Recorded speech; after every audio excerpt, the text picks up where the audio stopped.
Juiz Sérgio Moro é exonerado do cargo para ser ministro do futuro governo federal. CNJ terá 35 milhões de reais para modernizar sistema eletrônico de execução penal. Esse sistema eletrônico de unificação será precioso para que nós possamos ter a identidade de todos os presos, também com a biometria, que é um outro termo que assinamos. Vamos identificar biometricamente todos os presos no Brasil. Novembro Azul. Direitos garantidos aos pacientes de câncer de próstata incluem exames na rede pública para a prevenção da doença. Ela tem direito a uma série de benefícios legais, não só de ordem previdenciária, mas também de ordem tributária, civil. No próximo domingo, 125 mil candidatos de todo o país vão fazer o exame da Ordem dos Advogados do Brasil.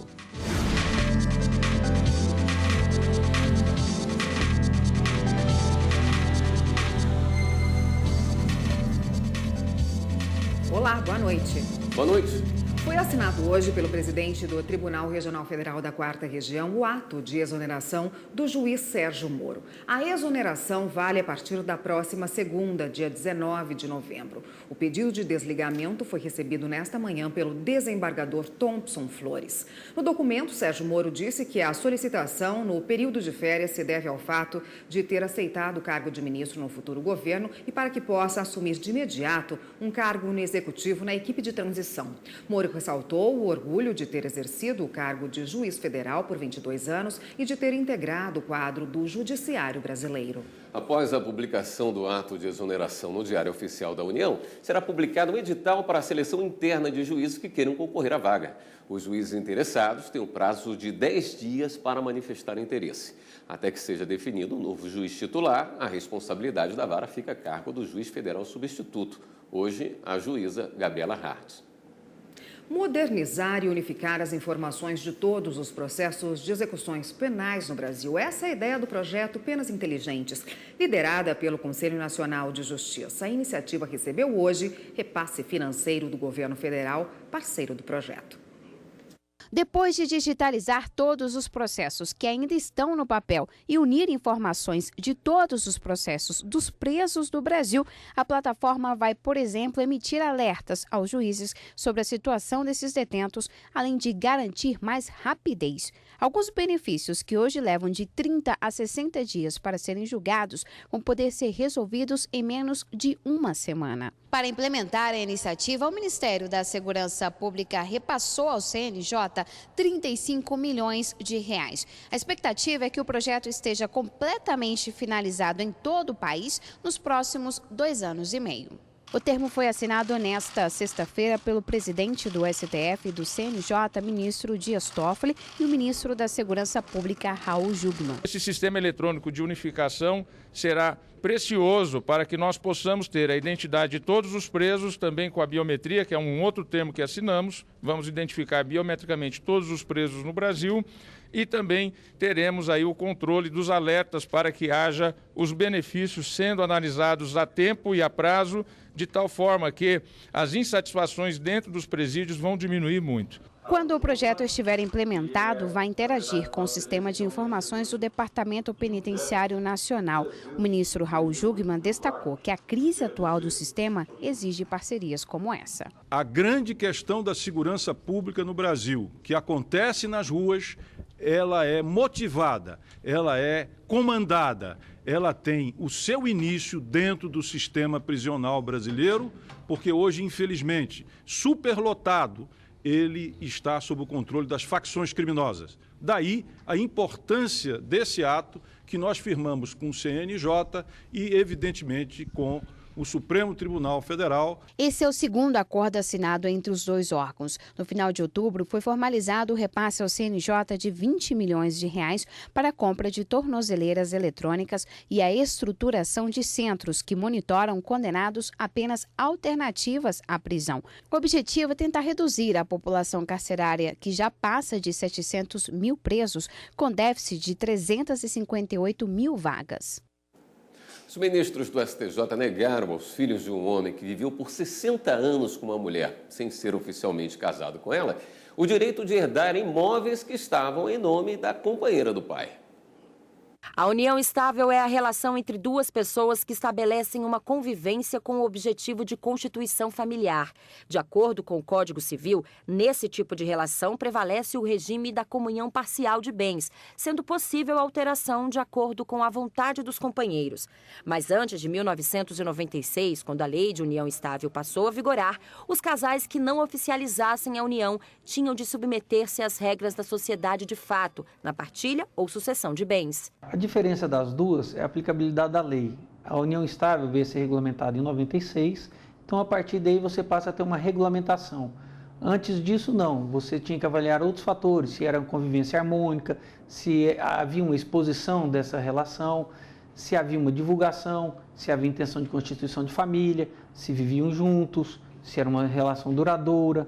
Então todos esses casos direcionavam a sociedade de fato. Já a união estável, hoje, ela é regulamentada. Recentemente, a terceira turma do STJ julgou recurso que discutia se bens acumulados com o esforço de um dos companheiros deveriam ser divididos proporcionalmente com os filhos exclusivos do cônjuge falecido. O processo foi iniciado pelos herdeiros exclusivos do companheiro falecido da mulher, com quem havia convivido por 60 anos nas regras da sociedade de fato, lei vigente na época.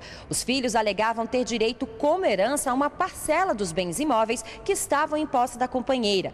Em primeira instância, o direito foi reconhecido e o juiz determinou a divisão de 50% dos bens que tiveram a participação do companheiro na aquisição.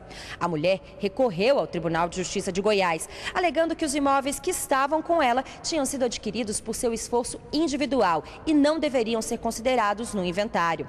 O argumento foi aceito pela segunda instância. Os filhos recorreram ao STJ, onde os ministros entenderam que a presunção de esforço comum, característica da união estável, não alcança o caso em discussão, pois a lei que estabelece esse regime foi editada depois. O relator do recurso, o ministro Vilas Boas Cueva, afirmou que a união estável e sociedade de fato são institutos autônomos e distintos, principalmente em relação à presunção de esforço comum, típica da união estável e inaplicável à sociedade de fato. Na sociedade de fato, também há necessidade, quando do caso de partilha ou divisão de bens, de você comprovar sua contribuição para a constituição daquele patrimônio. De acordo com o relator da ação, o Tribunal Goiano acertou ao entender que não existem provas que comprovem o esforço comum, condição essencial para declarar a partilha igualitária de bens adquiridos anteriormente à edição da lei que regulamentou a união estável. De forma unânime, a terceira turma negou o recurso dos filhos. E muitas vezes o fim do casamento significa disputa pela guarda dos filhos, divisão de bens e uma série de outras questões que tornam a situação ainda mais difícil. Um serviço oferecido pelo Centro Judiciário de Solução de Conflitos em Belo Horizonte permite que essas demandas sejam resolvidas em um só procedimento, é o divórcio consensual. Apesar da distância surgida entre duas pessoas que um dia se apaixonaram e se casaram, na hora do divórcio, a serenidade ainda pode se fazer presente. Essa é a condição para se fazer o divórcio consensual. O casal pode vir em conjunto, se já tiver um consenso prévio, e se não tiver um consenso prévio, vem um dos cônjuges, nós fazemos o registro pedido, marcamos uma sessão de conciliação e expedimos uma carta convite para o outro cônjuge, para que nessa sessão de conciliação nós possamos tentar o divórcio amigável, consensual. O serviço é oferecido por meio do setor pré-processual do Tribunal Mineiro. Não é preciso advogado. E na mesma audiência podem ser resolvidas outras demandas. São discutidos assuntos relacionados a filhos, quando eles têm, né? Guarda, pensão, convivência, isso é tudo regulamentado na ata, que nós temos uma ata, né, de audiência. E também partilha de bens. Para iniciar o procedimento é preciso apresentar a documentação exigida. A certidão de casamento é obrigatória e precisa ter sido emitida há, no máximo, 90 dias, mesmo que o matrimônio tenha ocorrido anos atrás. De acordo com o juiz, se algum assunto além do divórcio não for resolvido, é possível decidir em uma nova audiência. Acontece muito do casal deixar, por exemplo, a partilha para o futuro. Isso pode ser feito e se no futuro, quando vierem a fazer a partilha, pode seguir o mesmo procedimento, ou seja, nos procura aqui no Sejusc, nós vamos fazer o registro, marcar uma audiência de conciliação e nessa audiência de conciliação tentar solucionar a questão. O O serviço é prestado gratuitamente e foi pensado para ser menos burocrático e mais rápido. No próximo domingo, mais de 100 mil candidatos de todo o país vão fazer a prova da OAB, a Ordem dos Advogados do Brasil. O exame é organizado pelo Conselho Federal da OAB e quem elabora é a Fundação Getúlio Vargas. A semana foi de muito estudo. Não deu nem para curtir o feriado. Diz Sofia, estudante do 10º período de Direito da Universidade de Brasília. É a segunda vez que ela vai fazer a prova da OAB. Eu faço estágio e faço faculdade, aí eu só tenho tempo para estudar à noite mesmo. Mas como eu estou em época de prova na faculdade, acaba que eu estou conciliando os estudos da prova da OAB e da faculdade. E como é que está o nervosismo? Tá a flor da pele, né? Mas vai dar tudo certo. No próximo domingo, 125 mil candidatos vão fazer a mesma prova de Sofia, em 168 locais do país. O exame é obrigatório para o exercício da profissão de advogado desde 1994. Ele é composto de 2 fases. A primeira é uma prova objetiva com 80 questões. Já a segunda é uma prova discursiva sobre uma área do direito escolhida pelo candidato. E não é fácil passar, não. O índice de reprovação chega a 75%. O trabalho que tem que ser feito é um trabalho estrutural nas faculdades. É preparar melhor os alunos para evitar que eles não estejam preparados na hora de fazer a prova. A gente não tem interesse em reprovar muitos alunos. A gente tem interesse em que os alunos sejam aprovados para mostrar a boa qualidade do ensino que eles estão tendo. Laura já passou por esse desafio. Na primeira prova ficou bastante nervosa, mas passou. Antes de encarar a segunda prova, decidiu fazer um cursinho e deu certo. A advogada mostra com orgulho a carteirinha da OAB. A gente passa um tempo considerável e tentando conseguir chegar nesse ponto de ganhar a carteirinha, então é um orgulho para todas as pessoas que estão envolvidas nesse processo mesmo. E daqui a pouco, o Novembro Azul. Logo que eu descobri, eu procurei logo os médicos certos, já fiz risco cirúrgico e logo poucos dias eu operei.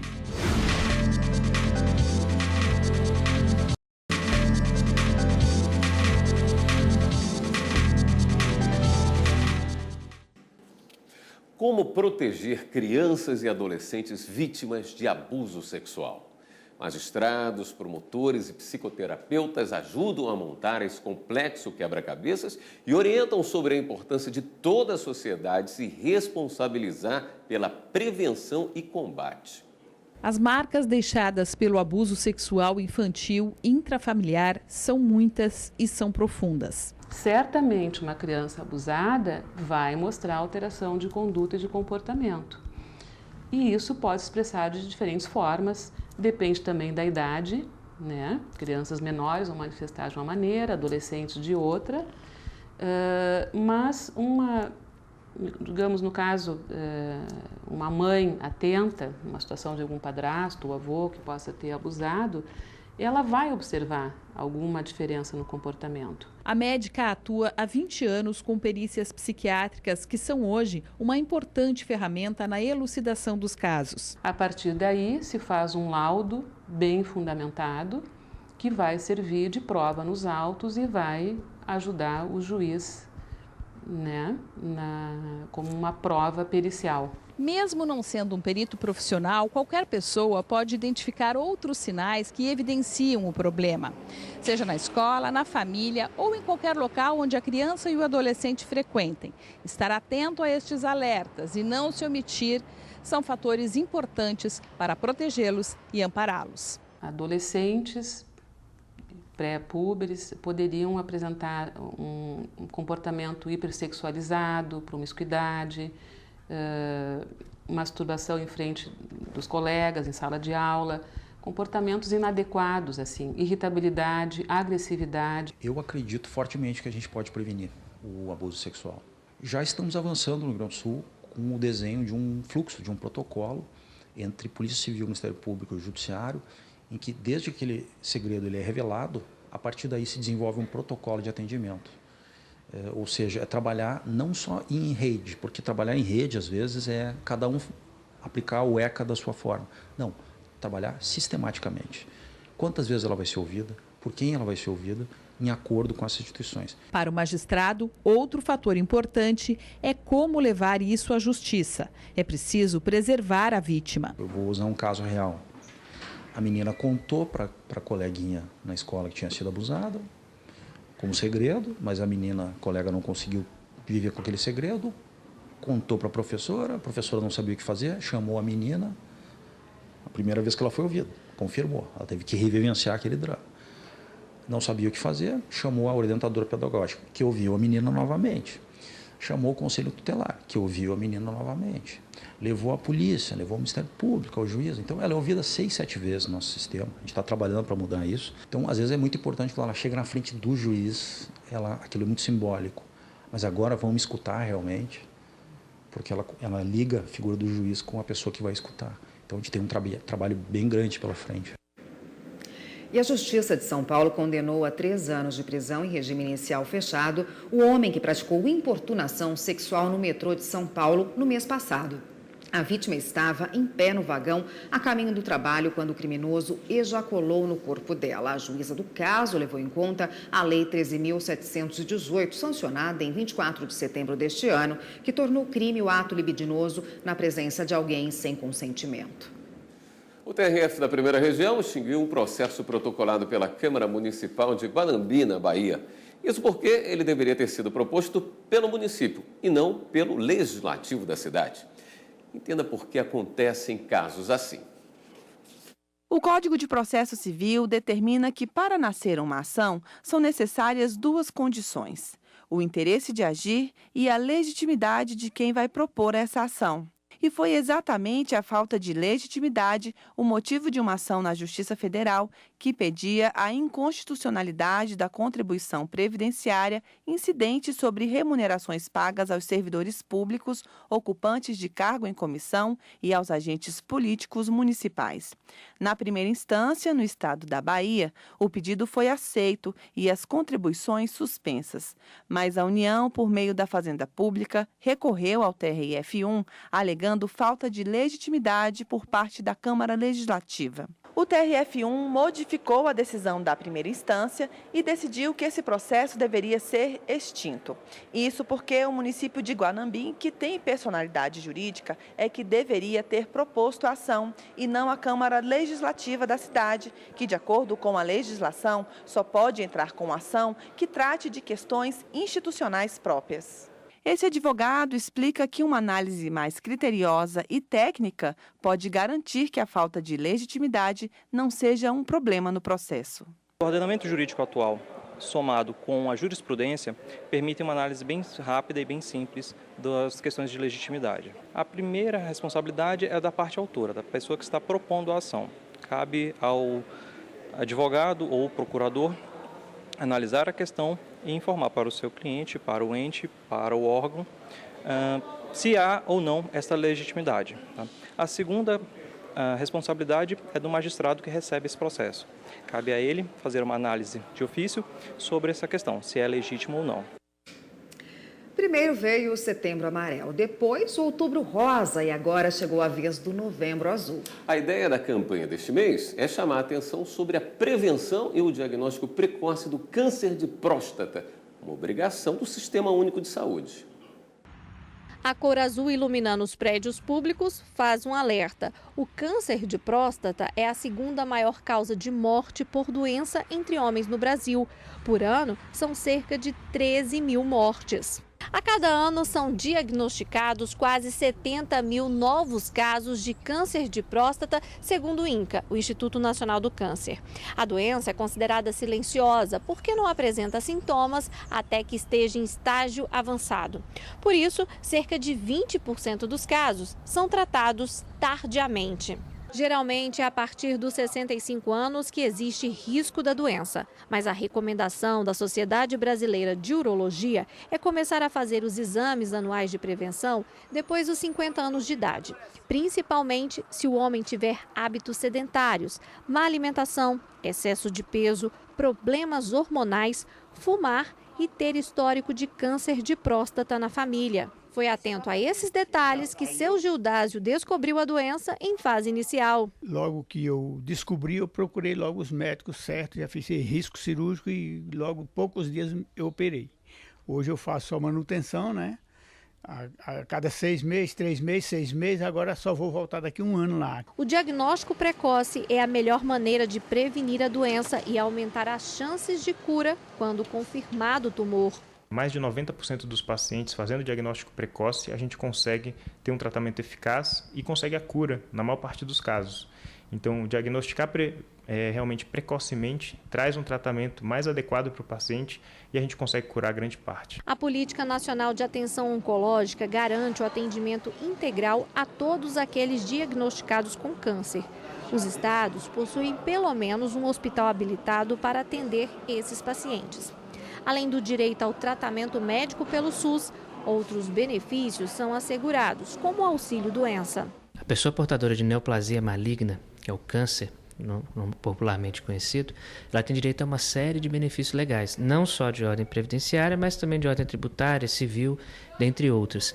No âmbito do direito previdenciário, essas pessoas podem ter direito a benefícios por incapacidade, originadas por conta dessa neoplasia maligna, que seria um auxílio-doença, uma aposentadoria por validez ou às vezes até um auxílio-acidente, a depender da origem, se for rastreável, desse câncer. Se ela tiver ligação com o trabalho, alguma coisa do tipo, fica ainda concedidos benefícios acidentários de ordem previdenciária, além da proteção trabalhista que se resguarda. E no próximo bloco, Judiciário na Feira do Livro em Porto Alegre. O visitante pode fazer doação de obras que vão ser posteriormente encaminhadas para escolas da rede pública e presídios.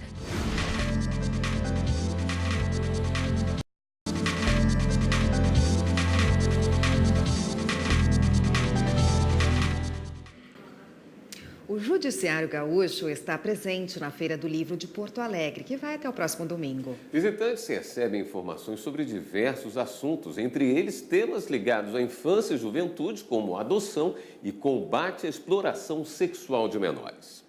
Interagir diretamente com o público, levando informações sobre os serviços que estão à disposição dos cidadãos gaúchos. Essa foi a dinâmica no estande do Tribunal de Justiça nesta semana. Nós tivemos bastante procura de informações em relação às autorizações de viagem de crianças e adolescentes, muitos pedidos de informação a respeito de guarda, né, dos menores. Nós tivemos grupos de escola que estão visitando a feira. Então, também tivemos esse contato, um material mais lúdico a gente distribuiu, conversamos com os professores. Agora, se você não vai ter tempo de ir na feira, mas também queria saber detalhes sobre autorizações de viagens, algo bem recorrente nesta época do ano, a gente te ajuda. Para fora do país, né, o menor sempre tem que ter autorização, né, ou viaja com os dois pais, ou viaja com um com autorização do outro, ou uma autorização judicial, mas com a manifestação de ambos, pai e mãe, né? Se a viagem é no interior do país, dentro do país, né, acima de 12 anos, o adolescente pode viajar sozinho, com seu documento oficial, né? E se for até 2 anos, ou viaja acompanhado, ou acompanhado de algum parente, ascendente ou colateral até 3º grau, desde que a documentação comprove esta relação, e aí sem nenhuma autorização, ou se for acompanhado de um terceiro, esse terceiro deve portar um documento firmado pelo pai, mãe ou responsável. O convite para deixar o amor surpreender, lema da campanha de adoção tardia do TJ, foi levado para a Praça da Alfândega. Afinal, os pais podem estar espalhados por todos os lugares. Durante o evento, que vai até o dia 18 de novembro, a equipe do Memorial do Judiciário seguirá com diversas atividades, como a distribuição de material didático para crianças que comparecerem ao estande. A troca consciente de livros é estimulada. O visitante pode fazer doação de obras que vão ser posteriormente encaminhadas para escolas da rede pública e presídios, levando consigo alguma das publicações do Tribunal de Justiça disponíveis. Vamos às últimas notícias. É a hora do Giro na Rede.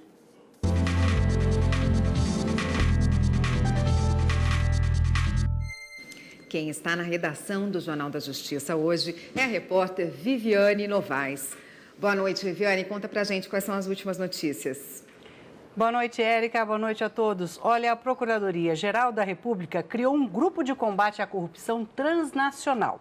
É para fazer uma articulação com órgãos internacionais e colocar em prática normas previstas em tratados e convenções que precisam fazer parte da legislação brasileira. O Tribunal Federal da Primeira Região decidiu as comunidades indígenas Xicrim e Caiapó devem ser indenizadas pelos danos ambientais e à saúde por causa da mineração onça-puma, que extrai ferro-níquel no sul do Pará. O tribunal também suspendeu a exploração mineral até que a empresa cumpra as obrigações socioambientais. E a Corte Interamericana de Direitos Humanos da OEA destacou uma iniciativa do Judiciário depois de uma visita aqui no Brasil. A audiência de custódia, que avalia se o preso em flagrante deve ou não responder ao processo em liberdade. Outra ação elogiada pela Corte foi a decisão da segunda turma do STF de conceder habeas corpus coletivo às mulheres gestantes e mães de crianças até 12 anos que estavam presas preventivamente. É isso, o Giro desta sexta-feira fica por aqui. Todas as notícias que você viu aí no Jornal da Justiça estão lá no YouTube. É só você digitar TV Justiça Oficial. Voltamos agora ao estúdio. Obrigada, Viviane. E o Jornal da Justiça, segunda edição de hoje, fica por aqui. Boa noite para você, um ótimo fim de semana. Boa noite e a gente se vê novamente na segunda. Até lá.